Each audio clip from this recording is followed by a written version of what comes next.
ಭೈರವಂ ಭೈರವಕಾರಂ ಭೈರವತಂತ್ರ ಭೈರವತಂತ್ರದ ಇಂದಿನ ವಿಡಿಯೋ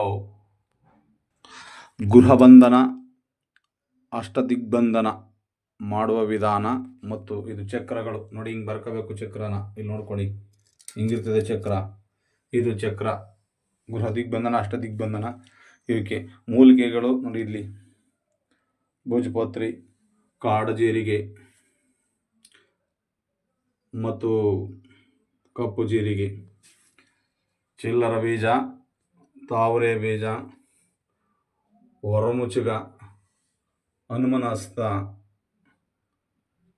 ಮುತ್ತುಗ, ವ್ಯಾಪಾರ ವ್ಯವಹಾರಗಳು, ಬೆಳಿ ಸಾಸಿವೆ, ಹಲವಾರು ಗಿಡಮೂಲಿಕೆಗಳು ವ್ಯಾಪಾರ ವ್ಯವಹಾರಗಳಿಗೆ ಉತ್ತಮವಾದ ಲೆಕ್ಕ ನೋಡಿ. ಇಲ್ಲಿ ಮೂಲಿಕೆಗಳು ಅಷ್ಟಬಂಧನಕ್ಕೆ, ಗೃಹಬಂಧನಕ್ಕೆ, ಮಾಟಮಂತ್ರ ಪ್ರಯೋಗ ಆಗಿರೋದಕ್ಕೆ ಮತ್ತು ವ್ಯಾಪಾರಗಳು ನಡೀತಿದ್ದು ಸುಮ್ಮನೆ ನಿಂತೋಯ್ತವ ವ್ಯಾಪಾರಗಳು ನಡೆದಿರೋದಕ್ಕೆ ಇದನ್ನು ಮಾಡಿ 48 ದಿನ ಪೂಜೆ ಕೊಟ್ಟು ಲೆಕ್ಕ ಕೊಟ್ಟರೆ ನೋಡಿ ಹಿಂಗಿರ್ತದೆ.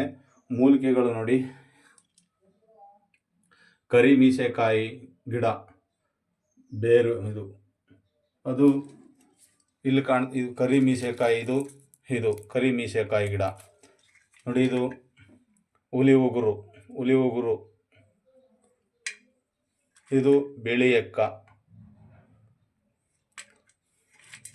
ಇದು ನೋಡಿ, ಇದು ಮೋಡಿ ಕಡ್ಡಿ, ಇದು ಸುದರ್ಶನ ಅಂದ್ರೆ ನೋಡಿ ಚಕ್ರ ಇದ್ದಂಗಿರ್ತದೆ. ಒಳಗಡೆ ಚಕ್ರ ಇರ್ತದೆ ನೋಡಿ. ಇಲ್ಲಿ ಚಕ್ರ ಕಾಣಿಸ್ತಾ ಇದೆಯಲ್ಲ, ಇದು ಸುದರ್ಶನ. ಹಂಗೇನೆ ಬಿಳಿ ಗುಲ್ಗಂಜಿ ಮತ್ತು ಕೆಂಪು ಗುಲ್ಗಂಜಿ, ಇದು ನೋಡಿ ಕೈ ಬೇರು ಅಂತ ಇದಕ್ಕೆ ಹೆಸರು. ಇದು ಆಕರ್ಷಣೆ ವಶೀಕರಣಕ್ಕಂತೂ ಇರ್ತದೆ. ಫುಲ್ಲು ಇದು ಸಖತ್ತಾಗಿ ಕೆಲಸ ಮಾಡ್ತದೆ. ಹಂಗೇನೆ ಇಲ್ಲಿ ನೋಡಿ ಕೈ ಬೇರು ಅಂದರೆ ಹಿಂಗಿರ್ತದೆ. ಕೈ ಬೇರು ಅದರದ್ದು, ಇದು ಈ ಈಗ ನಾನು ತೋರಿಸಿದ್ನಲ್ಲ, ಈ ಬೇರು ಇದ್ರದ್ದೇನೆ, ಈ ಬೇರು ನೋಡಿ ಇದು. ಹಂಗಾಗಿ ಇದು ಯಾವುದೇ ಗಾಳಿ ಗಾಚಾರ ಗಂಡಾಂತರಗಳಿಗೆ ದೂರ ಮಾಡುತ್ತೆ. ನಮಗೆ ಭೂತ ಪ್ರೇತ ಮಾಟ ಮಂತ್ರ ಇದೆಲ್ಲ ಕೆಲಸ ಮಾಡುತ್ತೆ, ಆಕರ್ಷಣೆ ಮಾಡಿಕೊಡುತ್ತೆ.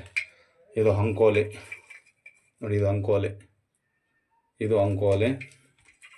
ಇದು ಗರುಡಾಮುಖಿ ಸೇಮ್ ಗರುಡ ಹೇಗಿರುತ್ತೆ ಹಂಗಿರ್ತದೆ ನೋಡಿ. ಹಿಂಗೆ ಕುಣಿಸ್ಬಿಟ್ರೆ ಕಾಲುಗಳು ಮತ್ತು ಇದು ಮುಖ, ಗರುಡಾಮುಖಿ ಅಂತ ಇದಕ್ಕೆ ಹೆಸರು. ಇದು ಬೆಳಿ ಭೂತಾಳ, ಇದು ರಕ್ತಭೂತಾಳ, ಎಡಮುರಿ ಬಲಮುರಿ, ಇದು ಸಮೀವೃಕ್ಷದ ಬೇರು. ಇವಿಷ್ಟನ್ನು ಹಾಕಿ ಇವೆಲ್ಲನೂ ಮಾಡಿ ನೋಡಿ.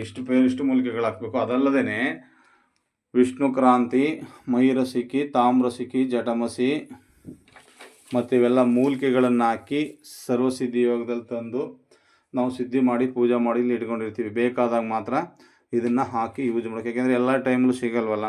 ಅದಕ್ಕೋಸ್ಕರ ಇದನ್ನು ಈ ಥರ ಮಾಡಿ ಅಷ್ಟದಿಗ್ಬಂಧನ ಕಾರ್ಯದಲ್ಲಿ ನಾನು ಲೆಕ್ಕ ಕೊಡ್ತಾ ಇದ್ದೀನಿ.